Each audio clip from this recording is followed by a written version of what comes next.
by LA Knight. You guys correctly picked LA Knight, and I would have been wrong either way if I picked the field or the Shinsuke Nakamura, which I was wrong, right? So, but what do you guys think about this matchup, this battle royal? That was a good. Louis, can I go first on this one, please? This is a good, solid. Yes. Okay. Because there's only two things to talk about as far as this battle royal goes.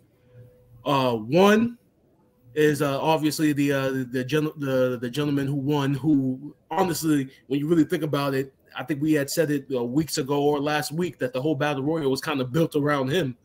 I mean, especially when you see his booking on Monday Night Raw, which we'll get into, you could definitely see now that here's the plan. There is a plan for LA Knight. So in that aspect, I mean, if he didn't win, then this whole thing was a battle royal would have been a waste of time. I mean, they would have got a nice little endorsement check from Slim Jim. I mean, but it wouldn't have made sense if somebody else had won. So congratulations to LA Knight. You definitely see that now his career is on the up and up. We'll definitely get into that segment with Miz. And the second thing, obviously, was the fucking reappearance of the seventh Nigerian fake ass Great Khali they call Omos. You have no idea how pissed off I was when I saw MVP. As soon as you see MVP, you just knew who was coming. And I mean, he comes out, he has a good showing. I mean, I honestly thought because he was a surprise entrant that they were going to go in the direction of having him win. Thank God they did not. And it's just like, dude, you're 7 foot tall and you're in a battle royal with a bunch of guys. Not one person. They all know that not one of them alone is going to take you out. They're all going to gang up on you. So, from that aspect, that was a positive to see Omos get another loss all this time. Yeah, but to see that they actually went in the direction of LA Knight winning, that's a positive. But this I will say this much: this match was way better than what the match that's going to be up next. I'll say that much. And which I mean, yeah. Oh. Wait, which match between LA Knight and the Miz? No. Oh. No. I'll say this about the battle royal. I don't think it was needed. I don't think it was needed because I felt like this was just a way to get LA Knight on the card, get a big pop from the crowd. Cool, that's fine. But I'm like, this wasn't needed. This wasn't needed. That's all I remember when you said that in the chat that it wasn't needed. It wasn't needed for that reason. But then in the same breath, because people have been waiting for them to finally show us a plan for LA Knight. In a way, it kind of was needed, in a sense. Yeah, because he had no feud going in, like literally with no one. Like him just beating Hit Row constantly.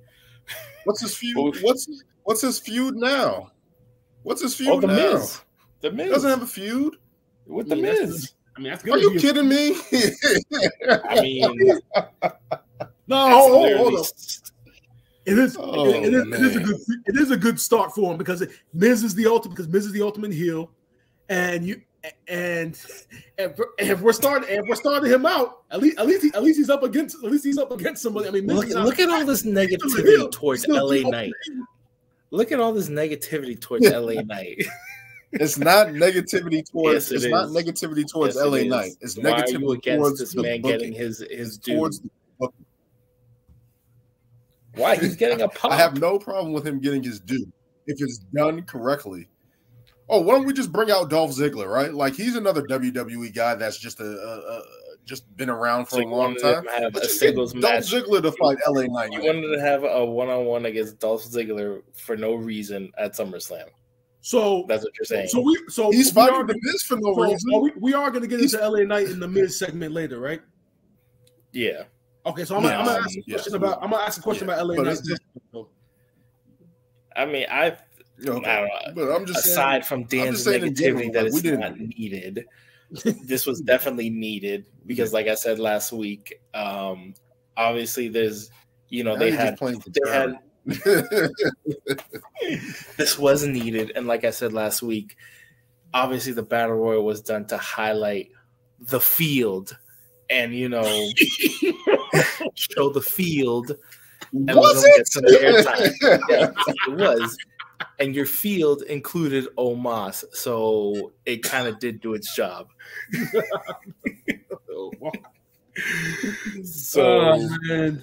And hey, we all knew it. LA Knight was gonna win. He got the win. He got a huge pop at SummerSlam, which is what he needs right now. And like I said, he had no feuds going into this, so obviously that's not just gonna give him a random one-on-one against whoever for no reason. It would have been smart if they just put him in the U.S. title picture and made him win. He's not on SmackDown. Face Austin Theory. He's not on SmackDown.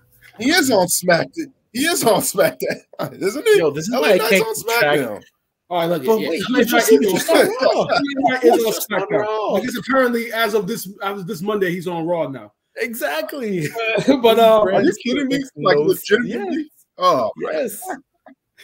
Like I said, we're gonna get into that segment later because I just have a good. You didn't see that? You didn't see that, Dan? I didn't know he was legitimately a part of Raw. No, I don't think he's legitimate. But for some reason, he came out on Raw because the Miz was talking crap about the Battle Royal. Yeah, well, he was taking pictures in the back, and I'm like, why is he even on Raw? That's exactly what I said. I messaged the chat. I messaged the chat that she just officially come out right now and say the brand split is dead because everybody's moving around the show now. They might as well. I don't know, but they're pretty much like AEW now with Dynamite and Collision. Like that's not a hard brand split. Like I don't know. Hey, he got the win. He got the pop. Can move on to the next match. Yeah. I guess. The match that I predicted correctly. Again. We can get into our next match here. Sorry, not